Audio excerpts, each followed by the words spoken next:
Class 7 lesson number 5 कौन सा है? वाटर। क्या नाम है? वाटर। तो when you think of the water what images come to your mind? जब तुम पानी के बारे में सोचते हो तो क्या आता है? हाँ, बाथरूम में आज सुबह बहुत सारा वेस्ट किया था, वो वाला याद आता है। पर वो वाला नहीं, और भी बहुत सारे टाइप के पानी होता है ना। पानी एक ही होता है पर हम बहुत सारे पर्पज़ में यूज़ करते हैं। सही बात है कि नहीं? सही बात है। कौन से पर्पज़ में यूज़ करते हैं? पीने के लिए यूज़ करते हैं, खाने के लिए यूज़ करते हैं, नहाने के लिए जो हम टाइम पास करते हैं वो वाला यूज़ करते हैं, कपड़े धोने के लिए यूज़ करते हैं, फिर बर्तन धोने के लिए यूज़ करते हैं। तो ये सब क्या एक डोमेस्टिक पर्पज़ है। कौन सा है? डोमेस्टिक पर्पज़ है। इसको डोमेस्टिक पर्पज़ बोलते हैं। जो हम डे टू डे लाइफ में घर में यूज़ करते हैं ना, इसको बोलते हैं डोमेस्टिक पर्पज़ ऑफ वाटर। और बहुत सारी चीज़ों में पानी यूज़ होता है। इंडस्ट्री में यूज़ होता है, फिर इरिगेशन, मतलब हमारे खेत में पानी यूज़ होता है ना। अपने आप से तो क्रॉप्स उगते नहीं हैं, उनको पानी चाहिए। उनको जैसे हम खाना खाते हैं तो वैसे क्रॉप्स को भी कुछ चाहिए ना खाने के लिए, तो वो क्या खाते हैं? पानी खाते हैं। और तो कुछ नहीं, धूप खाते हैं, वो तो पता है। पर और भी तो एक चीज़ यूज़ होती है जो पानी यूज़ होता है। ठीक है? तो you think of the rivers, waterfalls, the pitter patter rain drops, water is your in your taps.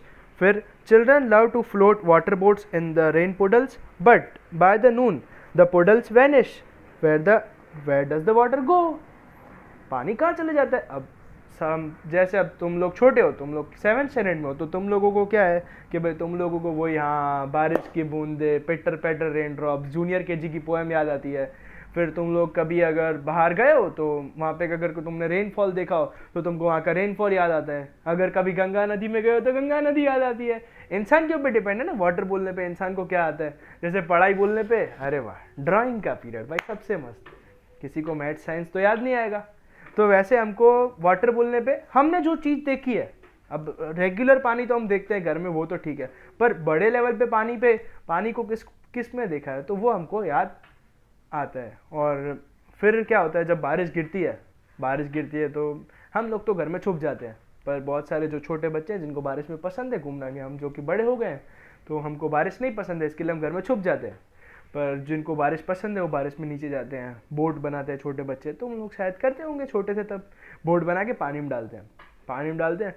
फिर घर पे आते हैं, फिर वापस नीचे, तब बोट गायब हो जाती है क्योंकि पानी गायब हो गया। तो पानी कहाँ गया?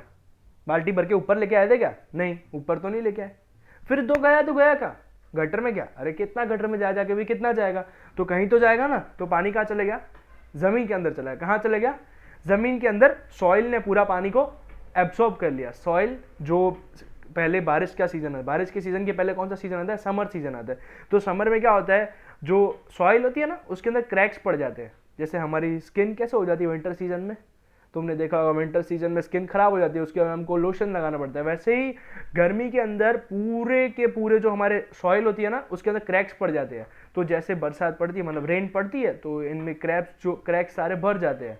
तो वो जो क्रैक्स है ना उसके अंदर पूरा पानी एब्सॉर्ब हो जाता है और पूरा पानी सॉइल के अंदर चला जाता है। और वही पानी हम लोग यूज़ करते हैं। जो हमारे सोसाइटी में पानी आता है ना, कैसे आता है सोसाइटी में पानी? तुम्हारे घर में नल में पानी आता होगा, सोसाइटी के अंदर कैसे आता है? नल में से पानी आता है, टांकी में से आता है। पर टांकी में कैसे जाता है? रोड डालते हैं सुबह बाल्टी ऊपर टांकी में, फिर नीचे से निकालते? नहीं, ऐसा नहीं होता है। जो हमारे ग्राउंड में से वाटर सोसाइटी की टांकी में जाता है और फिर उसके बाद हमारे टैप्स में आता है। सही बात है ना? ठीक है। फिर the sun's heat cause evaporation of the water vapor. When the water vapor cools down, it condenses and forms the cloud. From there, it may fall on the land or the sea in the form of the rain or the sleet. हाँ सही बात है। दूसरा एक और, जैसे मैंने बोला कि भाई जो पानी, जो बारिश का पानी जो ज़मीन के ऊपर गिरता है, तो मैंने बोला कि सॉइल एब्सॉर्ब कर लेती है। सॉइल कुछ एब्सॉर्ब कर पाती है, पर क्या होता है जो सन है वो सॉइल से भी ज़्यादा फास्ट एब्सॉर्ब करने की पावर रखता है। तो वो पानी को फटाफट एब्सॉर्ब कर लेता है, वापस पूरे पानी को एब्सॉर्ब कर लेता है। और उसकी वजह से क्लाउड्स बनते हैं, और वो क्लाउड्स, उसके बाद वो क्लाउड्स हमारे पास रेन ले आते हैं। जब दो बादल टकराते हैं तो उसके बाद क्या होता है? दो बादल टकरा, डांस तो करेंगे नहीं, हैप्पी बर्थडे वाला। बादल टकराने के बाद रोएंगे मतलब बारिश गिरेगी। ठीक है। फिर the process by which water continuously changes from circulates between oceans, atmosphere and land is known as The process by which water continuously changes its form, circulates between oceans, atmosphere and land is known as the water cycle. अब पहले बारिश गिरी, बारिश कैसे गिरती है, पहले clouds form होते हैं, तो क्लाउड्स फॉर्म होने के लिए ज़मीन पे पानी चाहिए ना, तो ओशन में से या रिवर्स में से सन पानी एब्जॉर्ब करके ऊपर क्लाउड्स फॉर्म करता है, और फिर क्लाउड्स वापस टकराने के बाद बारिश गिराते हैं, फिर से क्लाउड्स ऊपर फॉर्म करता है सन, और फिर से बारिश गिरती है, फिर से पानी ऊपर जाता है, फिर से गिरती है, फिर से पानी जाता है, गिरता है। ये कंटिन्यूअसली प्रोसेस है, एक बार नहीं होती है, पूरे 3-4 महीने होती रहती है ना, एक दिन होती है बारिश नहीं, 3-4 महीने रेगुलरली बारिश होती है, और इस प्रोसेस को बोलते हैं वाटर साइकिल। हम जो चलाते हैं वो वाली साइकिल नहीं, वो भी साइकिल है, पर ये है वाटर साइकिल, वाटर साइकिल, इसको बोलते हैं वाटर साइकिल। फिगर 5.1 में दिया भी हुआ है, कैसी मस्त वाटर साइकिल दी हुई है, ये बहुत अच्छा इंपॉर्टेंट डायग्राम है, शायद टीचर्स भी कभी कभी पूछती है ड्रॉ वाटर साइकिल, ठीक है, तो आप ध्यान देना सब लोग कि हमको वाटर साइकिल का डायग्राम कैसे बनाना है, अगर चाहिए तो हम आगे बनाएंगे आपके लिए एक बार, ठीक है। Our earth is like a terrarium, the same water that existed centuries ago still exist today, the water used to irrigate a field in Haryana may have flowed down the Amazon river 100 years ago। हमारा जो अर्थ है ना वो terrarium है, terrarium का meaning लिखा हुआ है साइड में, it is an artificial enclosure for keeping the small house plants, ऊपर लिखा हुआ है येलो कलर में, ग्लॉसरी में मीनिंग्स लिखा हुआ है ना, देखो हाँ उसमें टेरेरियम का मीनिंग लिखा हुआ है। तो हमारा एक अर्थ टेरेरियम जैसा है, तो टेरेरियम बोले तो क्या कि वही अभी है ना, अभी जो हम पानी यूज़ कर रहे हैं ना, अभी तुम पानी यूज़ कर रहे हो ना व्हाइट कलर का, तो आज से सेंचुरीज पहले, सेंचुरी मतलब 100 होता है, ठीक है, तो सेंचुरीज 100 ईयर्स अगो तभी भी हमारे पास वही व्हाइट कलर का पानी था, और आज भी वही है। समझो आज तुमने एक पानी पी लिया, ठीक है, हम पानी पीते हैं और फिर हम यूज़ करते हैं पानी को, अलग अलग पर्पज़ में यूज़ करते हैं, या तो फिर समझो बाहर रेन ड्रॉप से ऊपर जाते हैं और फिर बारिश गिरती है, तो वो डिफरेंट नहीं होता है, और सदियों बाद भी वही पानी सेम ही रहने वाला है, ठीक है। तो इन्होंने एक ऐसा एग्जाम्पल दिया, हरियाणा, पता है हरियाणा, पंजाब एक स्टेट है, इंडिया का स्टेट है, हरियाणा एक स्टेट है, इंडिया का स्टेट है, तो उसके अंदर जब हार्वेस्टिंग करते हैं मतलब क्रॉप्स उगाते हैं, हरियाणा के अंदर रोटी गेहूँ ज़्यादा उगाते हैं, क्योंकि यहाँ पे जब फौजी लोग ज़्यादा रहते हैं और उनकी बॉडी बहुत स्ट्रांग होती है, क्योंकि रोटियाँ ज़्यादा खाते हैं, तो वो रोटियाँ उगाते हैं, तो वहाँ पे जो पानी यूज़ करते हैं ना, इरिगेशन के लिए, वो कभी अमेजोन की रिवर, अमेजोन अमेरिका की एक रिवर है, उसके अंदर पानी बहा होगा, वो वाला पानी यहाँ पे यूज़ कर रहे हैं, मतलब सेम पानी का कोई रोक नहीं सकता ना। अब इंडियन ओशन है, ठीक है, हमारा इंडिया का एक इंडियन ओशन है, ठीक है, तो उसके अंदर पानी है, तो पानी पे ऐसा थोड़ी नाम लिखा हुआ है इतना भाग तुम्हारा इतना भाग मेरा, या तो यही पानी यहाँ पे फ्लो होगा, वो पूरे कंट्री में, पूरे वर्ल्ड में घूमता है, तो शायद अमेजोन का पानी बहते बहते हरियाणा तक पहुँच गया अगर वो हम लोग यूज़ करते हैं।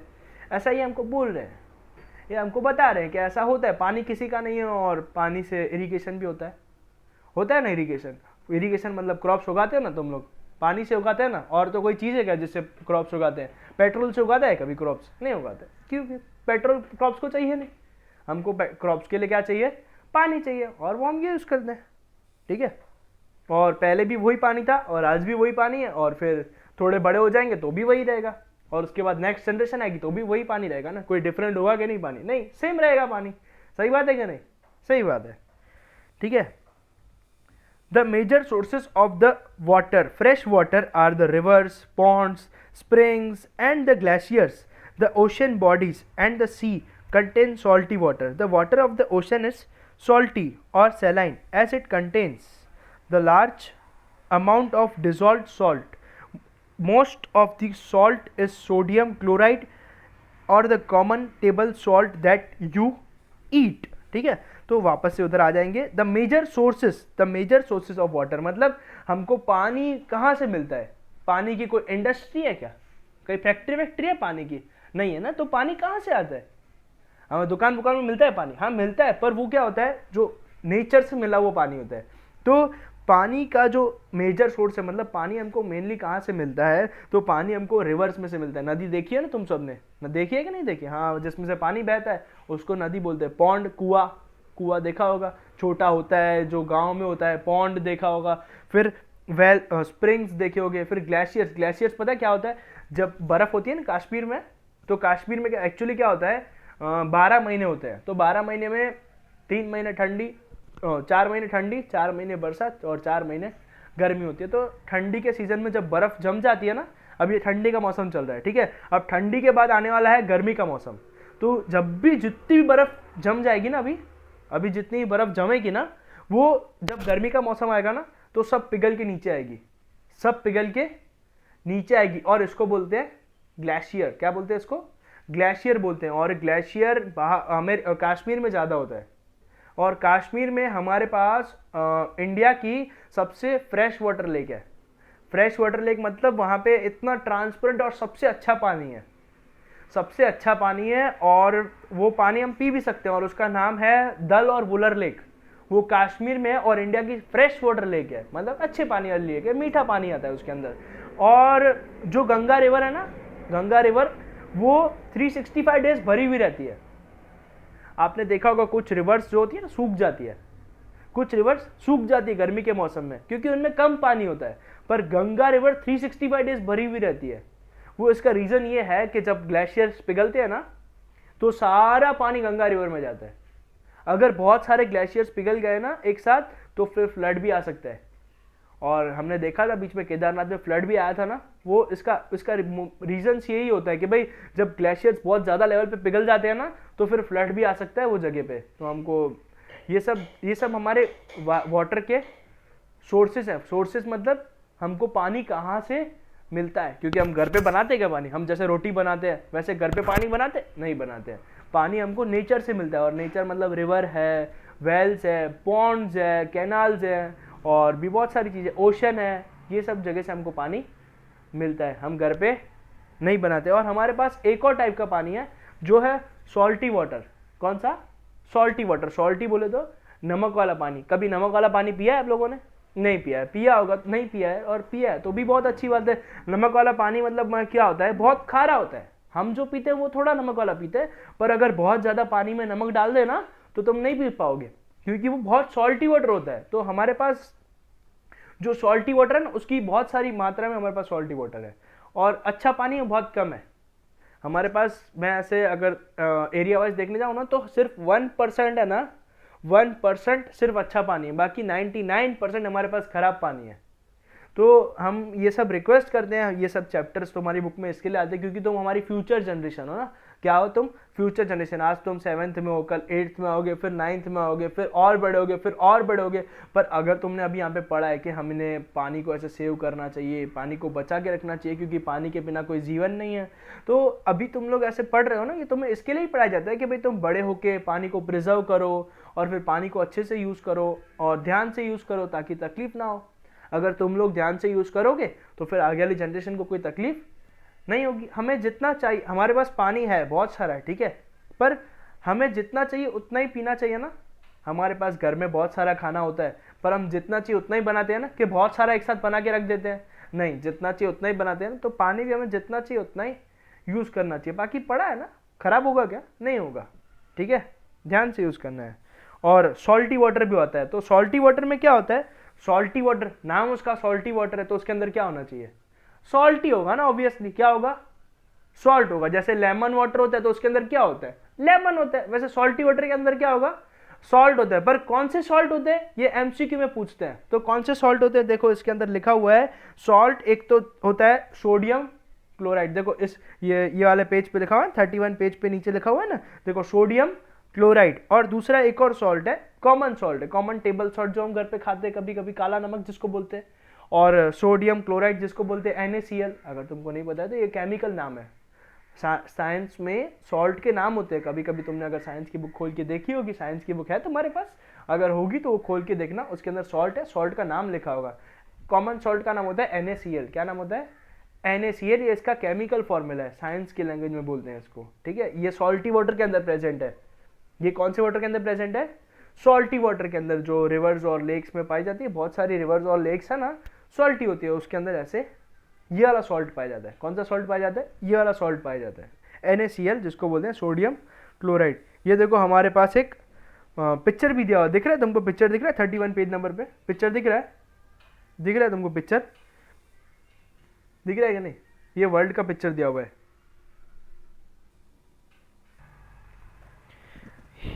ये देखो, ये वर्ल्ड मेजर सीज और लेक्स का हमको फ़ोटो दिया हुआ है, जिसपे हमको बहुत सारी सीज और लेक्स का नाम दिया हुआ है। देखो यहाँ पे दिया होगा, बहुत सारे नाम है, पहले मैं पढ़ते जाता हूँ ऑर्डर वाइज। पहला दिया हुआ है हमको पैसिफिक ओशन। हाँ मेरे को पता है आप लोगों ने ये सब विजिट नहीं किया है, पर तो भी नाम अच्छे अच्छे हैं तो पढ़ लेने में क्या जाता है, सही बात है ना, ठीक है ना। चलो, पैसिफिक ओशन दिया हुआ है, फिर नॉर्थ एटलांटिक ओशन दिया हुआ है, साउथ एटलांटिक ओशन दिया हुआ है, फिर आर्टिक ओशन दिया हुआ है, फिर साउदर्न ओशन दिया हुआ है, फिर इंडियन ओशन दिया हुआ है। हाँ ये भी बात बहुत ज़रूरी है कि हमारी कंट्री के पास एक ही ऐसी कंट्री है जिसके पास खुद का नाम का ओशन है, जिसका नाम दिया हुआ है इंडियन ओशन, ठीक है। फिर और एक भी दिया हुआ है, क्या है, पैसिफिक ओशन। ये हमारे वर्ल्ड के लेक्स और ओशंस के नाम दिए हुए हैं। याद करने की ज़रूरत नहीं है, पर फिर भी याद रखो तो अच्छी बात है। ऐसे भी इतना बड़ा दिमाग है, क्या के लिए यूज़ करोगे, थोड़ी चीज़ों के लिए यूज़ किया करो, पढ़ाई के लिए, बाकी फालतू चीज़ें तो चलती रहेगी, ठीक है। चलें आगे, चलो चलें। What is the next topic, distribution of water bodies. Distribution of क्या दिया हुआ है, वाटर बॉडीज। डिस्ट्रीब्यूशन बोले तो क्या, डिस्ट्रीब्यूशन बोले तो बांटना, अलग अलग हिस्से में बांटना। जैसे इंडिया का नहीं, थोड़ी जगह गुजरात बांटा हुआ है, थोड़ी जगह राजस्थान बांटा हुआ है, थोड़ी जगह यूपी बांटा हुआ है हमारा, तो वैसे वाटर को भी अलग अलग पार्ट में हमने डिस्ट्रीब्यूट करके रखा है। क्या करके रखा है, डिस्ट्रीब्यूट करके रखा है। तो we all know that 3/4 of the earth's surface is covered by the water. If there is more than land on this earth, why do so many countries face so water scarcity? Is the water available to us? The following table gives the distribution of water in the percentage. जो हमारे पास जो पानी है ना, वो 3/4 पानी है हमारे पास। अब 3/4, अभी तुमको 3/4 तो मैं बता सकता, मैं बोलता हूँ कि भाई 70% से भी ज़्यादा पानी है हमारे अर्थ पे जो लैंड है ना, सिर्फ 30 या 20% है, पर उससे भी ज़्यादा हमारे पास पानी है, फिर भी हमको पानी की तकलीफ पड़ती है। बोलो ऐसे कैसे सर, ये तो भाई कोई बात हुई। पानी की तकलीफ हमको इसके लिए पड़ती है क्योंकि जो पानी हमारे पास है ना, हमारे पास जो पानी है ना, अब नीचे आके देखो, नीचे जो टेबल दिख रहा है ना, ये बहुत अच्छा टेबल है, बहुत मस्त टेबल है, और ये याद करने जैसा टेबल है। 97.3% ओशन पानी है, और वो बिल्कुल बेकार पानी है क्योंकि उसका कोई काम ही नहीं है।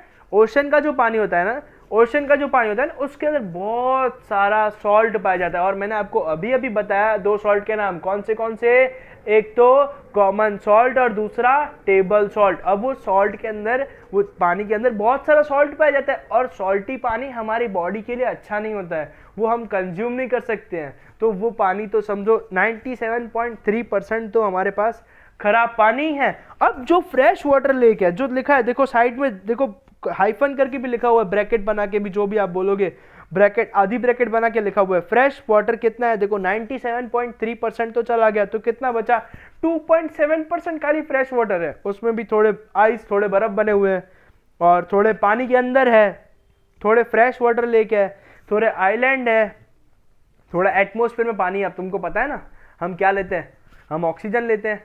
ऑक्सीजन का मॉलिक्यूलर फॉर्मूला क्या होता है, O2। पानी का क्या होता है, H2 होता है। तो H2O में से कुछ वाटर ब्रेक होता है, H2 होता है ना पानी का मॉलिक्यूलर फॉर्मूला, तो उसमें जो ऑक्सीजन होता है ना, वही हम लेते हैं। तो मॉलिक्यूल्स ब्रेक होते हैं वाटर के, और हमको ऑक्सीजन मिलता है। तो वो और हाइड्रोजन अगर कंबाइन होंगे तो भी पानी बनेगा। अब ये साइंस की बात है, कोई बात नहीं, हम SS में नहीं लेंगे, माफ़ कर दो मुझे, माफ़ कर दो, तुम लोग माफ़ कर दो। और फिर रिवर्स के अंदर भी पानी है। रिवर्स के अंदर कितना है, 0.0001%। ये परसेंटेज में है, और ये जो इतने लिखे हुए ना, जो 2.7% फ्रेश वाटर है ना, ये बहुत सारा होता है। ये 2.7% है, बहुत सारा है, ठीक है। अगर मैं तुमको बोलूँ तुम्हारे पास 100 रुपये है, तो उसका 97 रुपीज़ मेरे को दे दो तो तुम रोगे। पर मैं बोलूँ तुमके पास 1 करोड़ रुपये है, उसमें से 97 लाख मुझे दो, तो ठीक है, 3 करोड़ तो 3 लाख तो तुम्हारे पास बचे ना। तो वैसे हमारे पास बहुत सारी करोड़ों की क्वांटिटी में पानी है, उसमें से 97.3% ओशन है, पर फिर भी हमको फ़र्क पड़ता है क्योंकि खराब पानी हमारे पास बहुत सारा है और अच्छा पानी हमारे पास इतना सा है, ठीक है। Water distribution can be demonstrated by a simple activity, see the activity box. अभी बुक वाले बता रहे हैं कि भाई कुछ अलग करके दिखाएंगे वाटर के डिस्ट्रीब्यूशन को बताने के लिए। अब ये क्या अलग करते हैं देखते हैं, 1 मिनट जाएगी देख लेते हैं। Take 2 litres of the water, हम तुम्हारे पास 2 लीटर पानी तुम्हारे घर में होगा, तुम किस में भी ले सकते हो, ठीक है। 2 litres of water, let it represent the total water on the surface of the earth. Measure out the total 12 spoons of the water from this vessel into the another bowl. The water that is left behind in the vessel represents the salty water found in the ocean and the seas. The water is obviously not fit for consuming. It is the saline water. The 12 spoons of the water that was taken out in the bowl is the total amount of the fresh water on the earth.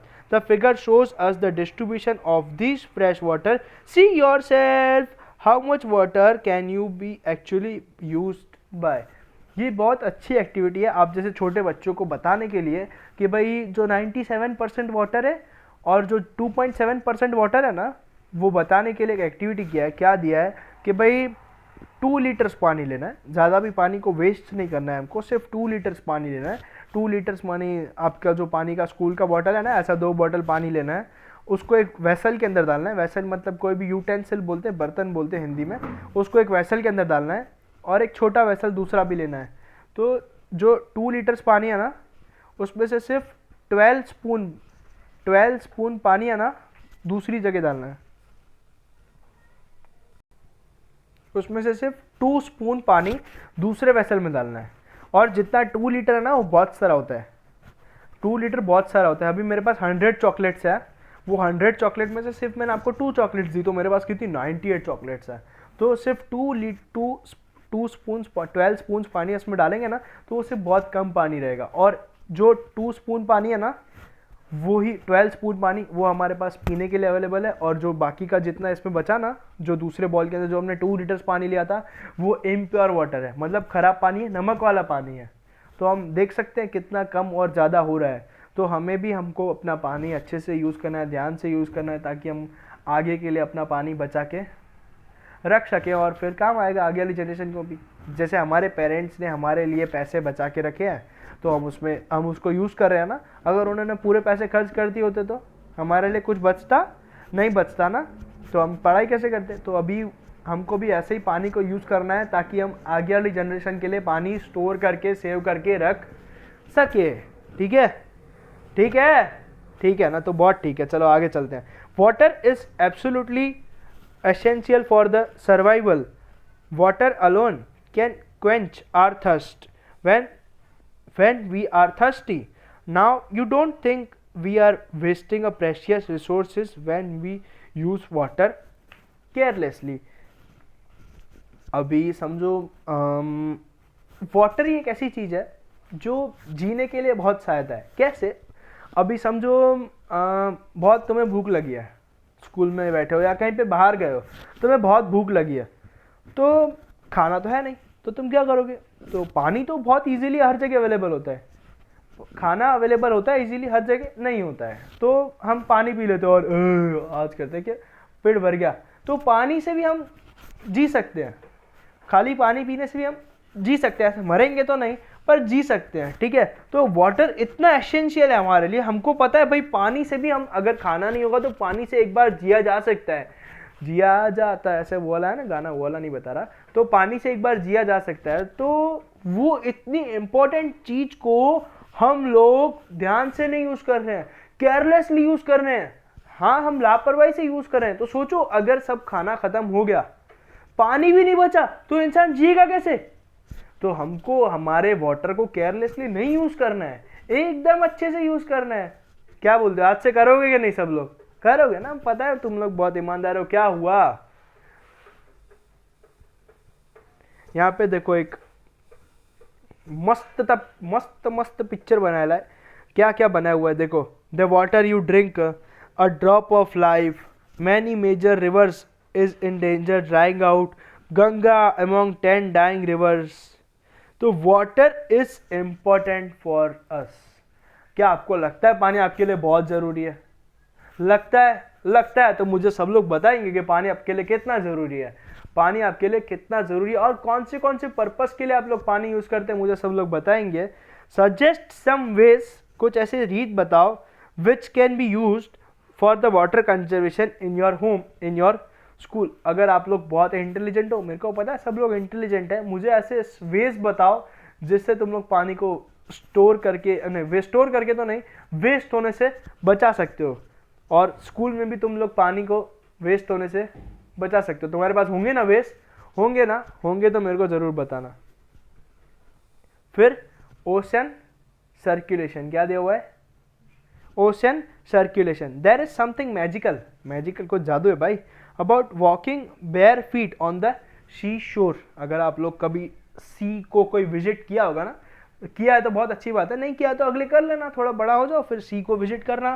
तो ocean पे आप लोग नीचे walk किए हो कभी किए हो तो बहुत अच्छी बात है। तो बेयर फीट मतलब कुछ चप्पल वप्पल पहने पे ना, जब ओशन पे वॉक करते हैं ना तब हमको बहुत मजा आता है। हमारे पैर के फिंगरप्रिंट्स वहाँ पे रखते हैं ना, वो देख के हम तो और भी एंजॉय करते हैं, उसके लिए क्यों, उसका रीजन अभी हम डिस्कस करते हैं। The wet sand on the beach, the cool breeze, the sea birds, the smell of the salt in the air, and the music of the waves, everything is so fantastic, fascinating, actually fascinating लिखा है। तो जब हम ocean पे walk करते हैं ऐसे bare feet से, तो हमको मज़ा इसके लिए आता है क्योंकि जो ओशन का जो पानी होता है, हाँ ओशन की पहले तो जो लैंड होती है ना वो गीली होती है, और गीली मिट्टी में पाँव रखने का बहुत मज़ा आता है, गीली मिट्टी में पाँव रखने का लोगों को बहुत मजा आता है। और फिर उसके जो ओशन में जो होता है ना, ओशन का जो पानी होता है ना वो सॉल्टी होता है, वो जो सॉल्ट की जो एयर होती है ना हवा में, उससे हमको और भी मजा आती है। फिर सी के वहाँ पे बर्ड्स होते हैं, सी के अंदर वहाँ पे थोड़े बहुत एनिमल्स भी घूम रहे थे, क्रैब ब्रैब भी घूम रहा होता है, तो वो सब चीज़ें देख के हम बहुत मजा करते हैं, बहुत फैसिनेटिंग होता है, हमको बहुत अच्छा लगता है। इसके लिए हम लोग ओशन के आजू बाजू बेयर फीट घूमते हैं, ठीक है ना, सही बात है ना, घूमे हो कभी, सब घूमे हो तो बहुत अच्छी बात है। बताना हमको आप कौन से ओशन के आजू बाजू घूमे या कौन सी सी के आजू बाजू घूमे हो, ठीक है। Unlike the calm waters of the ponds and lake, ocean water keeps moving continuously, it's never still. The movement that occurs in the ocean can be broadly categorised as the waves, tides and currents. जो pond है, जो कुआं है ना, कुआं होता है गांव में, कुआं होता है, ठीक है, कुआं बना होता है गांव के अंदर, तो उसके अंदर पानी होता है, तो वो ऐसे बहता है क्या? नहीं, कभी नहीं बहता है। पर जो सी है ना, जो सी होती है ना, ओशन जो होता है ना, उसके अंदर पानी जो होता है ना वो कंटिन्यूसली बहता रहता है, एक जगह कभी नहीं रुकता है। तो वो जो पानी का बहाव है ना, जो ओशन और सी के अंदर होता है, उसको बोलते हैं वेव्स। क्या बोलते हैं? वेव्स बोलते हैं, या टाइड्स बोलते हैं, मोजा भी बोलते हैं हिंदी में, या करंट्स बोलते हैं। वेव्स बोलते हैं, टाइड्स बोलते हैं, या करंट्स बोलते हैं। किसको? जो पानी जो ओशन के अंदर बहता है ना उसको कभी कभी वेव्स बोलते हैं या टाइड्स बोलते हैं, टाइड्स आ गई, वेव्स आ गया, या करंट। और देखना रात को है ना, आपको ओशन के आजू बाजू नहीं घूमने देंगे, उधर चुड़ैल वुड़ैल नहीं घूमती है। एक्चुअली क्या होता है, तब रात को क्या होता है, पानी का जो बहाव होता है ना वो बहुत तेज होता है, तो इसके लिए तुमको आजू बाजू घूमने नहीं देते। ऐसा नहीं कि यहाँ पे चुड़ैल आती है, कोई चुड़ैल वुड़ैल नहीं आती है, हम लोग चुड़ैल से कम है क्या? फिर उसके बाद क्या है, अब वेव्स क्या होती है। अब हमने तीनों चीज पढ़ी ना, ओशन में क्या क्या आता है, एक तो वेव्स आती है, दूसरा टाइड्स आती है, और तीसरा करंट, ठीक है। तो अभी हम वेव्स पढ़ेंगे। वेव्स क्या होती है? Waves is equals to question mark. देखते हैं आगे क्या होती है वेव्स को, चलो। when you are playing throw ball on the beach and the ball falls into the water, what happens? It's fun to watch how the balls get washed to the seashore by the waves. When the water on the surface of the ocean rises, falls alternately, they are called the waves. अगर कभी सी पे गए हो तो बहुत अच्छी बात है, बहुत अच्छी बात है, मैंने नहीं किया, कभी आप लोग गए हो तो बहुत अच्छी बात है। तो सी पे जाने का तो हम लोग कभी कभी सी में पानी में खेलते हैं, तो पानी में हम लोग बॉल फेंकते हैं, तो बॉल फेंकते हैं ना तो बॉल वापस आ जाता है, अरे रे ये कैसे, because of the waves, waves की वजह से बॉल वॉश होके वापस हमारे पास आ गया, और इसको बोलते हैं वेव्स, इसको बोलते हैं वेव्स। कुछ भी चीज पानी में फेंकोगे ना, ऐसा नहीं, कभी कभी वापस में चले भी जाता है पानी के अंदर, तुमको अंदर फेंक देगा, ले जाएगा अंदर, पर वेव्स जो होती है वो पानी को बाहर ले आती है। कुछ भी बॉल बॉल फेंका होगा तुमने, जो वेव्स होती है वो सी के पास आती है, जो पानी पे जब अगर तुम चल रहे होते हो ना बेयर फुट, जो तुम्हारे पैर पे पानी लगता है ना, वो वेव्स होती है, वो क्या होता है, वेव्स होती है, ठीक है। These are called the waves. During a storm, during a storm, the winds blowing at very high speed from huge waves, these may cause tremendous destruction. An earthquake, a volcanic eruption, or underwater landslide can shift a large amount of oceans of water. As a result, a huge tidal wave called tsunami that may be as high as 15 meter is formed. The largest tsunami ever measured is 150-meter high. These waves travel at the speed of more than 700 km per hour. The tsunami of 2004 caused the widespread damage in the coastal areas of the India. The Indira Point in the Andaman Nicobar Island got submerged after the tsunami. अब waves, कुछ भी चीज कुछ हद तक अच्छी होती है, सही बात है ना। पानी भी थोड़ा पियो अच्छा है, खाना भी थोड़ा खाओ अच्छा है, एक्सरसाइज भी थोड़ी करो अच्छी है, पढ़ाई भी थोड़ी अच्छी होती है, मेरे को पता है पढ़ाई भी थोड़ी अच्छी होती है, ज़्यादा अच्छी नहीं, ज़्यादा अच्छी होती है क्या, नहीं होती, पढ़ाई थोड़ी अच्छी होती है ना, सही बात है ना। तो वैसे वेव्स भी होती है ना, थोड़ी थोड़ी वेव्स आए ना तो अच्छी बात है, पर अगर बहुत सारी वेव्स एक साथ आ जाती है ना तो उससे बहुत तकलीफें होती है। बहुत सारा पानी एक साथ आ गया ना तो उससे सुनामी आ सकती है, अर्थक्वेक आ सकता है, वॉल्केनिक इरप्शन हो सकता है, और उसकी वजह से हमको बहुत सारा डैमेज हो सकता है। अब समझो यहाँ पे हमारा घर है, ठीक है, ये घर है, मतलब हमारा घर ओशन के पास में या सी के पास में है, तो एकदम से बहुत सारी सुनामी आई ना तो वो घर को भी गिरा सकती है, क्योंकि पानी, हवा और आग, इन तीनों चीज़ों से, नेचर से हम कोई भी नहीं बच सकते हैं। अभी कभी भी कोई भी गांव में या शहर में फ्लड आता है ना तो पूरे गांव या शहर की बैंड बजा सकता है। तो वैसे वेव्स अगर बहुत ज़्यादा लेवल पे आ जाती है ना तो उससे जो आजू बाजू का डिस्ट्रैक्शन भी बहुत सारा होता है, उससे बहुत सारा हमको डिस्ट्रैक्शन भी होता है। जो मिनिमम वेव्स होती है ना वो 15 मीटर की आती है, 15 मीटर की आती है। 15 मीटर में आपको बोलूँ 1500 सेंटीमीटर। अब 1500 सेंटीमीटर आप लोगों को नहीं पता होगा तो तुम्हारे पास जो स्केल होती है ना स्टील की बड़ी वाली, वो एक स्केल सिर्फ 30 सेंटीमीटर की होती है, वो एक स्केल सिर्फ 30 सेंटीमीटर की होती है। 1500 सेंटीमीटर मतलब ऐसी 50 स्केल्स, ऐसी 50 स्केल्स। ये तो सिर्फ मैंने 15 मीटर की बात की, पर जो मैक्सिमम वेव्स हमने जो ओशन में देखी है ना वो 150 मीटर्स हाई थी। कितनी? 150 मीटर्स हाई थी। अब इसको तुम सेंटीमीटर में कन्वर्ट करके हमको जरूर बताना। फिर जो वेव की स्पीड होती है ना, वेव की स्पीड, मैक्सिमम स्पीड हमने देखी है ना अभी तक, वो 700 किलोमीटर पर आवर की होती है। अब ये 700 किलोमीटर पर आवर की मैं बताता हूँ। आपके पास जो बाइक है ना, आपके पास जो बाइक या व्हीकल होगा ना कोई भी, उसका मैक्सिमम स्पीड है ना 200 या 300 किलोमीटर होता है, और वेव 700 किलोमीटर की पर आवर की स्पीड से आता है। मैं मैक्सिमम स्पीड बता रहा हूँ आपके व्हीकल की, जो 200 या 300 किलोमीटर होती है, ठीक है। कुछ कुछ व्हीकल्स की तो सिर्फ 100 किलोमीटर पर आवर होती है, पर जो वेव्स का स्पीड होता है ना 700 किलोमीटर पर आवर होता है। वो आपको उठा के फेंक सकता है कहीं पे भी, आपका तो कोई नामो निशानी नहीं दिखेगा, और आप तो होंगे भी छोटे छोटे 7 स्टैंडर्ड में, कहाँ पे मिलोगे भी नहीं कहीं पे। अगर इतनी फास्ट वेव आई और आपस से खड़े हो ना, आजा आजा आजा मुझे मार ले, और वो तुमको मारे, पूछे कि नहीं मैं मारूँ कि नहीं, सीधा उठा के ले जाएगी अंदर, पानी के अंदर, हो गई पढ़ाई बड़ाई सब पानी में चली जाएगी तुम्हारी, ठीक है। ध्यान देना, कभी भी ओशन पे जाओ या कहीं भी ऐसी वाटर वाली जगह पे जाओ तो उसको ध्यान से अच्छे से एंजॉय करने के लिए यूज़ करने का। बाकी ऐसा नहीं कि बड़ी वेव्स आ रही है और मैं एकदम ग्रेट खली बन के जो खड़ी रहूँगी और वहाँ पे देखूँगी क्या होता है, या खड़ा रहूँगा, कभी नहीं खड़े रहने का। और इसकी वजह से, ये ओशन की वेव्स की वजह से, एक बार अंडमान निकोबार, तुमने देखा है क्या होता है? नहीं पता है तुम लोगों को अंडमान निकोबार? बता देता हूँ। इंडिया का जो मैप है ना, उसके साइड में छोटे छोटे आइलैंड है। इंडिया का मैप है ना, उसके आजू बाजू छोटे छोटे छोटे आइलैंड दिए हुए हैं। जरूर देखना अभी थोड़ी देर बाद इंडिया का मैप, जब मैं ख़त्म कर दूँ ना वीडियो, उसके बाद इंडिया का मैप देखना, वहाँ पे छोटे छोटे अंडमान निकोबार के आइलैंड्स है। तो वहाँ पे उनका एक छोटा सा शहर था जिसका नाम था इंदिरा पॉइंट नाम था। क्या नाम था? इंदिरा पॉइंट। तो एक बार बहुत सारी वेव्स एक साथ आई और पूरे इंदिरा पॉइंट को डुबा दिया, और वो आज इंदिरा पॉइंट है ही नहीं। और ऐसी एक्सपेक्टेशन भी है कि थोड़े बहुत सालों बाद, शायद 100-200 ईयर्स के बाद, जो अंडमान निकोबार है ना, वो पूरा भी डूब सकता है। क्योंकि वो क्या है, पूरा आइलैंड है, मतलब 3 साइड्स पानी से कवर है, सिर्फ बीच में एक आइलैंड है, थोड़ी सी जगह है। तो बहुत सारी वेव्स आई ना कभी, तो पूरे आइलैंड को डुबा सकती है, वो पूरे आइलैंड को डुबा सकती है। अगर आप लोग अंडमान निकोबार नहीं गए तो जरूर जाना अभी। हाँ, अगर अंडमान निकोबार डूब जाए उससे पहले जाना पड़ेगा ना। सही बात है कि नहीं? सही बात है भाई, बहुत सही बात है, मुझे भी पता है, बहुत सही बात है। ठीक है, फिर एक ये सुनामी का एक और इंसिडेंट भी दिया हुआ है, फटाफट पढ़ के दिखाता हूँ। द सुनामी और the harbour wave,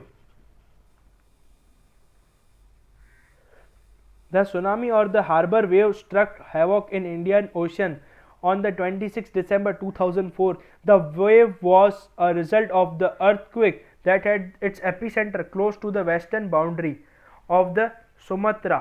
The magnitude of the earthquake was 9.0 on the Richter scale. As the Indian plate went under the Burma plate, there was a sudden movement on the sea floor causing an earthquake. The ocean floor was displaced by about 10 to 20 meters, titled in a downwardly direction. A huge mass of the ocean water flowed into the fill in the gap was being created by the displacement.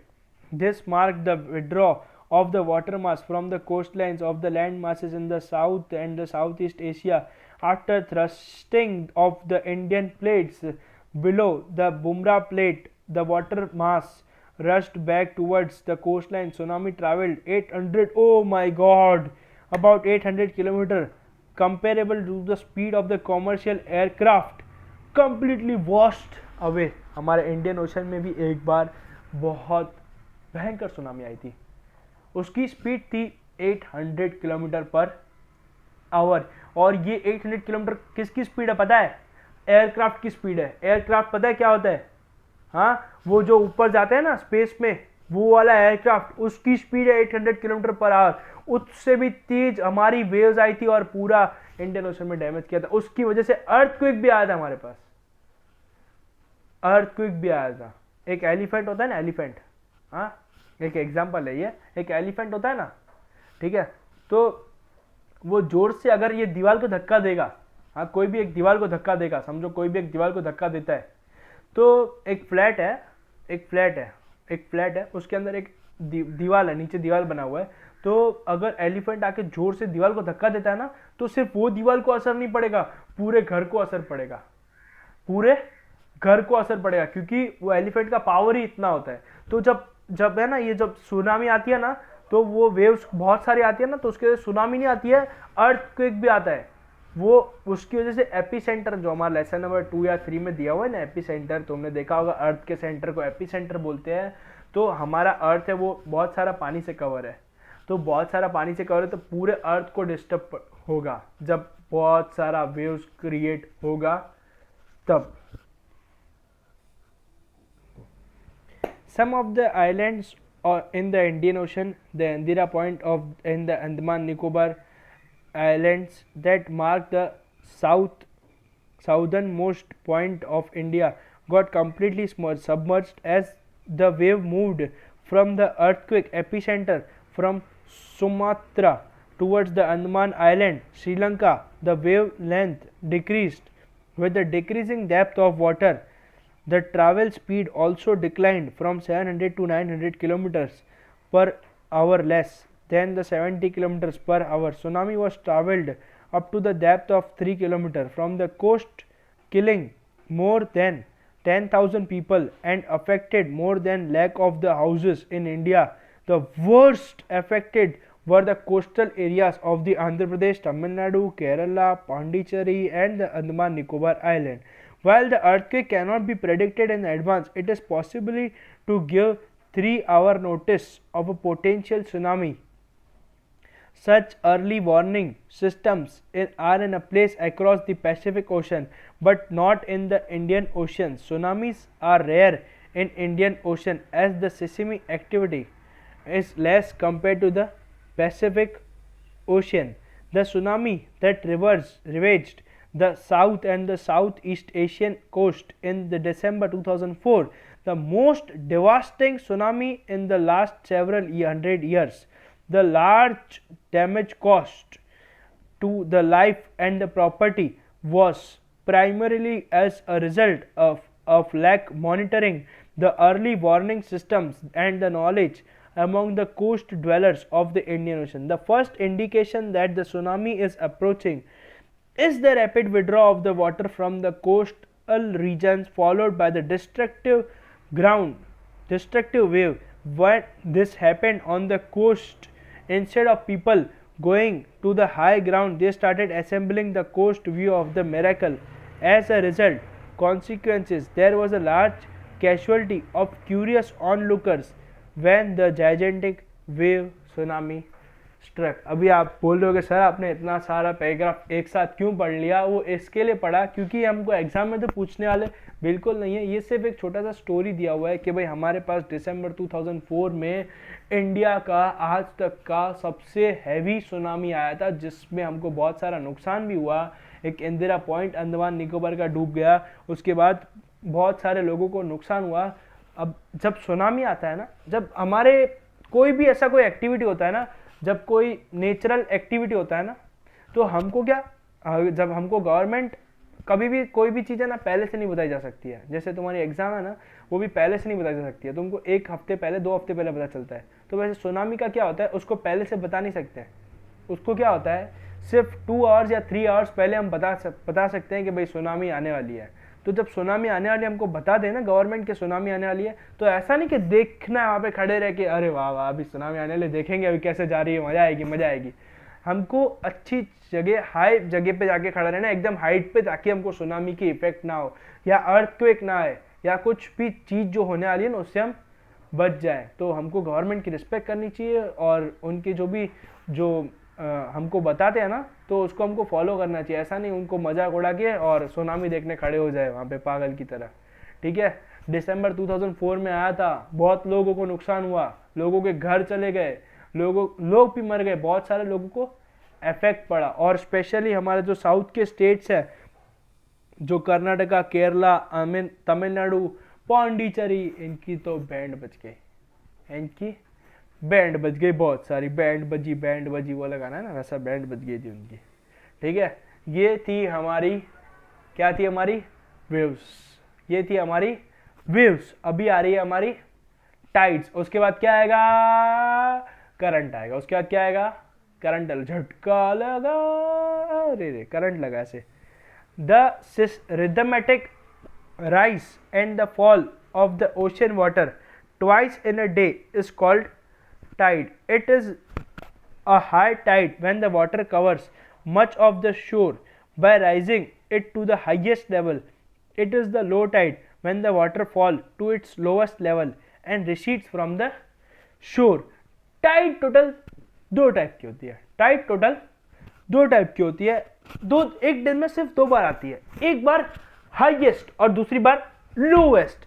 जब पानी सबसे ऊपर चला जाए ना, तो उसको बोलते हैं highest level of the water या हाईएस्ट टाइड बोलेंगे.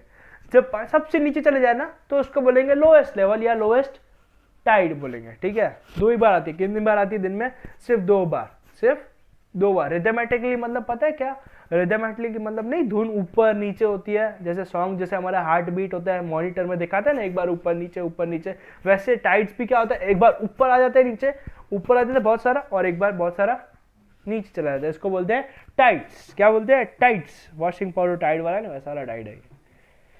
The strong gravitational pull exerted by the moon and the sun on the earth's surface cause the tides. The water on the earth closer to the moon gets pulled under the influence of the moon gravitational force and causes high tide. During the full moon and the new moon day, the sun and the moon and the earth are in the same line. The and the tides are the highest. The tides are called the spring tides.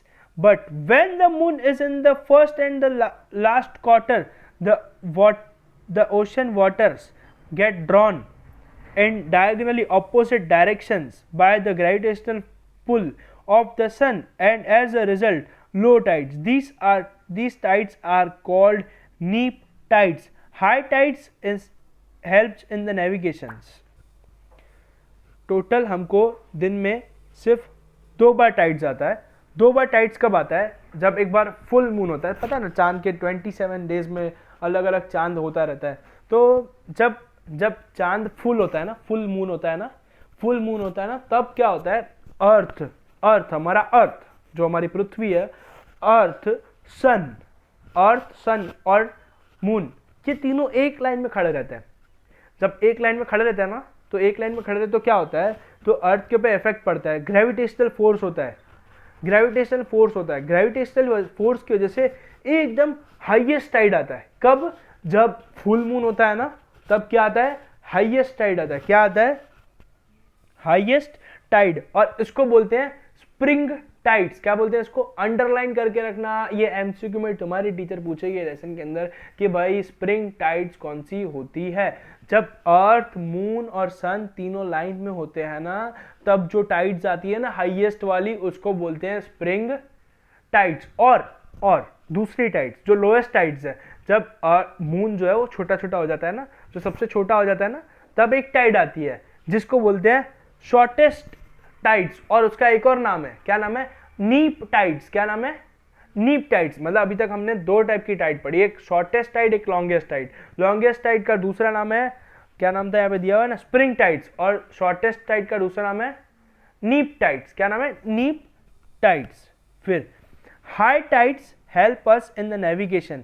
They raise the water level close to the shores. This helps the ships to arrive at the harbor more easily. The high tides also help in the fishing shore during the high tides. This enables the fishermen to get the plentiful catch. The rise and the fall of the water due to the tides is being used to generate electricity in some places. तो ये highest tides जो आती है ना, इससे हमको बहुत सारे फायदे भी होते हैं. लो टाइड का तो नहीं लिखा है, जो हाई टाइड्स है ना, हमारी स्प्रिंग टाइड्स है ना, उससे हमको बहुत सारे फायदे होते हैं. तो एक तो फायदा ऐसा है कि जब सी जो होती है ना, सी होता है ना, उसके अंदर बोट गया होता है, फिश पकड़ने के लिए बोट गया होता है, तो बोट को वापस आने में बहुत टाइम लगता है. तो अगर टाइड आ जाती है ना, तो फटाफट अपने आप से चलता जाएगा बोट. अभी तुम चल रहे हो, ठीक है, तो तुम आसानी से चल रहे हो. अगर तुम्हारे पैर में स्केटिंग लगा दिया जाए तो और भी तेज चलोगे. वैसे ही जो बोट होता है वो चल तो रहा होता है, पर अगर टाइड्स लग जाए ना, तो बोट फास्ट चलेगा. हार्बर मतलब जहाँ पे बोट्स पार्क करते हैं ना, उसको हार्बर बोलते हैं. तो वो हार्बर तक फटाफट पहुंच जाएगा. ठीक है, वो हार्बर तक फटाफट पहुंच जाएगा. और जब टाइड्स आती है ना, तो फिशेस होती है, फिशेस बहुत सारी शोर पे आ जाती है. बहुत सारी फिशेस शोर पे आ जाती है, क्योंकि बहुत सारा पानी एक साथ आता है ना, तो उसमें फिशेस थोड़ी वहीं रह जाती है. तो इससे फिशरमैन इजीली फिश कैच भी कर सकते हैं. और ये जो हाई टाइड्स जो हमें ना, उससे हम इलेक्ट्रिसिटी जनरेट करते हैं. क्या करते हैं? इलेक्ट्रिसिटी जनरेट करें, मतलब करंट जनरेट करते हैं, जो हमको बहुत सारी चीज़ों में मदद करता है. करंट तो पता है ना क्या होता है, जिससे पता है झटका लगता है, करंट, वो वाला करंट, ये टाइड्स की वजह से जनरेट होता है. किसकी वजह से? टाइड्स की वजह से जनरेट होता है. मतलब हाई टाइड्स की वजह से 3 फायदे. कौन से है? पहला फायदा होता है कि भाई फिशरमैन का जो शिप होता है वो आसानी से हार्बर पे पहुंच जाता है. दूसरा फायदा, वो मछलियां पकड़ पाते हैं, बहुत सारी फिशेस पकड़ पाते हैं फिशरमैन. और तीसरा फायदा, हम हाई टाइड्स की वजह से इलेक्ट्रिसिटी जनरेट करते हैं. क्या करते हैं? इलेक्ट्रिसिटी बोले तो करंट जनरेट करते हैं. ठीक है, अभी उसके बाद है लास्ट पॉइंट है हमारे चैप्टर का, और उसके बाद हमारा चैप्टर खत्म हो जाएगा. ये है ocean current. Ocean currents. Ocean currents are the streams of water flowing constantly on the ocean surface in the definite directions. The ocean currents may be warm or cold. Generally, the warm ocean currents originate near the equator and move towards the pole. The cold currents carry water from the polar or the higher altitudes to the tropical or the lower altitudes. The Labrador Ocean current is cold current, when the Gulf Stream is a warm current. The ocean current influence the temperature conditions of the area. Warm currents brings about the warm temperature over the land surface. The areas where the warm and the cold currents meet provide the best fishing grounds of the world. Seas around Japan and eastern coast of the North America are such examples. The area where a warm and the cold water meets also experience foggy weather, making it difficult for the navigation. अब currents मतलब क्या? तो currents मतलब ocean के अंदर flow, ocean के अंदर flow, ocean के अंदर कंटिन्यूअस फ्लो, कांस्टेंट फ्लो बोले तो छोटा छोटा ओशन का फ्लो होता है ना, जब अंदर से भाव निकलता है ना, उसको बोलते हैं ओशन करंट्स. अब ओशन करंट्स उसका क्या फ़ायदा है? तो ओशन करंट जब भी आता है ना, तभी है ना हम ओशन करंट्स की वजह से हम इजीली फिशिंग के लिए फिश को इजीली पकड़ सकते हैं. और ओशन करंट्स का एक और नुकसान भी है. तो ओशन करंट्स अगर बहुत सारा होता है ना, तो उसकी वजह से पूरा फॉग जम जाता है, तो आजू बाजू का आगे का पीछे का दिखता नहीं है. ये हमारा छोटा सा ओशन करंट्स है और ये इक्वेटर पे आता है. इक्वेटर मतलब पता है क्या? अर्थ का सेंटर है ना, इसको बोलते हैं इक्वेटर. यहाँ पे ओशन करंट्स ज़्यादा क्रिएट होते हैं, यहाँ पे ओशन करंट्स ज़्यादा क्रिएट होते हैं, इसको बोलते हैं हमारे ओशन करंट्स. ये लेसन नंबर है हमारा 5. ठीक है, चलो. तो ओशन करंट्स जो मैं आपको बता रहा था, फॉगी भी होता है, बहुत सारा फॉग भी होता है. तो अगर ज़्यादा ओशन करंट्स होने के बावजूद, तो हमारे पास 2 कंट्रीज दिए हुए हैं, एक जापान और दूसरा नॉर्थ अमेरिका, जहाँ पे फॉग बहुत सारा प्रेजेंट होता है और वहाँ पे पूरे दिन फॉगी एटमॉस्फेयर रहता है, क्योंकि वहाँ पे ओशन करंट ज़्यादा आते हैं. अब जहाँ पे ओशन ज़्यादा, वहाँ पे ओशन करंट्स भी ज़्यादा. हमारे पास तो सिर्फ इंडियन ओशन है और वो नीचे की साइड है. आपने देखा होगा ये वेस्ट बंगाल की साइड ओशन है हमारा, तमिलनाडु, कर्नाटका और आंध्र प्रदेश, तेलंगाना, पौंडीचेरी, ये सब के साइड हमारा इंडियन ओशन है. तो वहाँ पे हमारे पास ओशन करंट्स भी अवेलेबल है, जिससे हम इलेक्ट्रिसिटी भी जनरेट करते हैं और बहुत सारी चीज़ें करते हैं. और उससे फॉग भी होता है और उससे हम ट्रांसपोर्टेशन भी करते हैं. हम ओशन की वजह से हम ट्रांसपोर्टेशन भी करते हैं बहुत सारा. ये हमको फ़ायदा है कि भाई, क्योंकि आपको सबको पता है कि भाई water is the cheapest means of transport, तो उससे हम ट्रांसपोर्टेशन के लिए भी यूज़ करते हैं. ठीक है, यहाँ पे एक फ़ोटो भी दिया हुआ है ओशन करंट्स का, कैसे ओशन करंट्स आती है. देखो आपको दिख रहा होगा, जो हमारी रेड कलर की है ना, वो वार्म करंट है. वार्म मतलब गर्म वाली करंट है. ठीक है, जो हॉट करंट है, जिसकी वजह से क्या होता है, मैंने आपको यहाँ पे बताया था, गर्म वाली करंट की वजह से क्या होता है, फिशिंग कर सकते हैं आसानी से, फिशिंग कर सकते हो. और तो क्या कर सकते हो, और तो थोड़ी करोगे यार आप लोग. ठीक है, और जो हमारी ठंडी वाली करंट है ना, कोल्ड करंट है ना, तो उसकी वजह से क्या होता है, फॉग क्रिएट होता है. उसकी वजह से क्या होता है, फॉग क्रिएट होता है. ठीक है, ये फोटो दिख रहा है ना आपको. पूछेंगे आपको एग्जाम में कि भाई हॉट करंट से क्या होता है और कोल्ड करंट से क्या होता है. यहाँ पे हम अपने चैप्टर का करते हैं दी एंड, और ये क्वेश्चन आंसर्स है, इसकी भी वीडियो आएगी, ज़रूर आएगी. टेक द करेक्ट ऑप्शन है, ये भी कराएंगे, ज़रूर कराएंगे. और मैच द फॉलोइंग है, ये भी आपको हम ज़रूर कराएंगे. ठीक है, thanks for being with S George.